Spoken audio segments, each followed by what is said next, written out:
তো আজকে যে বিষয়টা নিয়ে আলোচনা করবো সেটা হলো এটাই যে আমাদের ছোটবেলায় যে ভুল ধারণা ছিল পরিবার সম্পর্কে বা বাবা মার সম্পর্কে, সো সেটা নিয়ে ভিডিও করবো আজকে। সো চলো ভিডিওটা স্টার্ট করা যাক।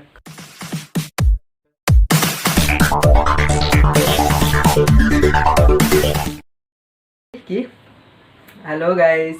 সো আমাদের ছোট্টবেলার ভুলগুলো বা আমাদের পরিবার সম্পর্কে যে ভুলগুলো, ভুল ধারণা আমাদের ছিল সেই সম্পর্কেই।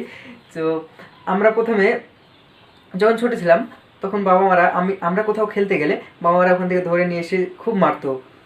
কারোর সঙ্গে ঝামেলা করলে খুব বকতো, খুব মারতো।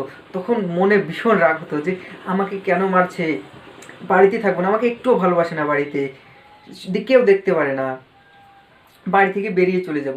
বড় ভাইকে কিছু বলে না, আমাকে শুধু বকে, এইটা আমার মনে হতো। কিন্তু আদৌ যখন বড় হলাম তখন বুঝতে পারলাম যে কেন বাবা মারা এটা করলো বা করেছিল তখন। আর তখন যদি ওটা না করতো, তখন যদি শাসন না করতো, আজকে আমরা এই পর্যায়ে কখনোই কেউ আসতে পারতাম না।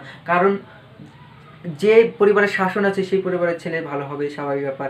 আর যাদের শাসন থাকবে না সেটা মানুষ হয়ে হবে না। কারণ মানুষ হওয়ার জন্য পরিবারের থেকে একটু শাসন দরকার। কারণ সেই শাসনটা সব পরিবার দিতে পারে না, বা শাসন পাওয়ার পরেও কয়েকটা ছেলে অবশ্য খারাপ দিকে চলে যায়, সেটা সে নিজে হয়। কিন্তু পরিবারের এতে অনেকটা ভূমিকা পালন করে যে ছেলেকে কিভাবে মানুষ করব, কিভাবে পরিচালনা করব। তো আমাদের পরিবার সবাই মধ্যবিত্ত পরিবার। সো আমাদের যারা মধ্যবিত্ত ঘরে, তাদের বাবা মা তোমাদেরকে যতটা দূরে নিয়ে যেতে পেরেছে ততটাই অনেক। কারণ একটা মধ্যবিত্ত ঘরে পড়াশোনা চালিয়ে যাওয়া যে কতটা কষ্টকর, সেটা যারা চালায় তারাই বুঝতে পারে যে একটা মধ্যবিত্ত ঘরে যে পড়াশোনার কতটা খরচ, সেই জিনিসটা আমরা বাট বুঝতে পারি না, কারণ আমরা ছোট থাকি।